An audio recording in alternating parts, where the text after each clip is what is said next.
Bonjour à tous, je me présente, je m'appelle Benjamin Brochet, je suis kinésithérapeute et ostéopathe et aujourd'hui je vais vous donner mon point de vue sur la scoliose et la douleur. Avant toute chose, je vous invite à vous abonner à ma chaîne YouTube et à appuyer sur la petite cloche de notification qui vous permettra d'avoir mes prochaines vidéos.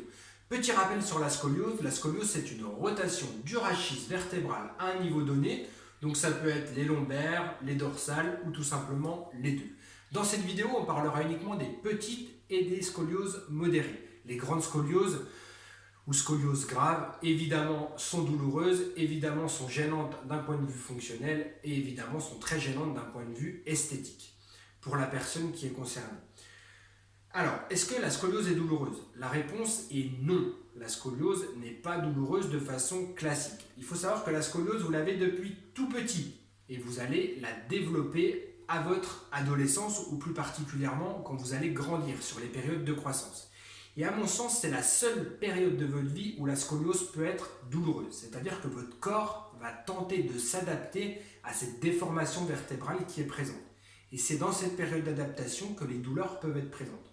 Au-delà, à l'âge adulte, les douleurs ne sont normalement pas présentes puisque votre système musculaire est en équilibre, il s'est adapté à la déformation, tout comme le reste du système de votre corps.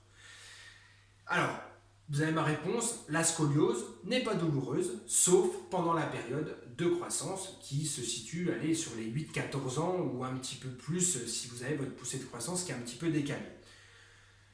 Juste une petite précision. Souvent, quand les patients viennent au cabinet, ils me disent « Oui, mais j'ai rien d'autre, j'ai qu'une scoliose et j'ai mal au dos. » Donc j'attribue la scoliose et les douleurs ensemble.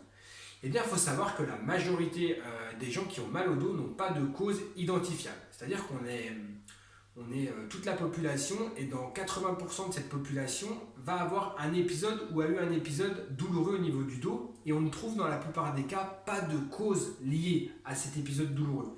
Donc c'est facile quand on a une scoliose, peut-être en tout cas, d'attribuer cette douleur à la scoliose. Alors tombez pas dans ce piège-là, ne vous reposez pas sur votre scoliose et dire « Ah mais j'ai mal au dos, c'est ma scoliose qui me fait mal » parce que la scoliose n'est pas symptomatique, votre système est en équilibre, il y a peut-être une autre cause ou pas, mais en tout cas, ce n'est pas la faute de votre scoliose si vous avez des douleurs au niveau de votre dos.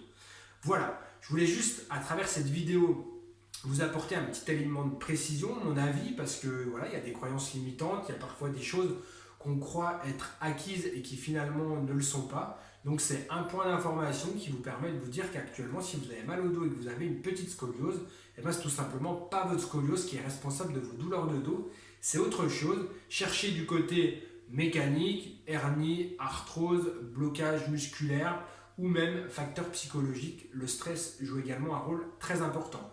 Je vous remercie de m'avoir écouté. Si vous avez apprécié cette vidéo, je vous laisse mettre un énorme pouce. Je vous laisse vous abonner à la chaîne si vous voulez avoir de mes nouvelles un petit peu plus tard. Et n'hésitez pas à laisser un commentaire si vous avez des questions. Merci à tous. Ciao, ciao!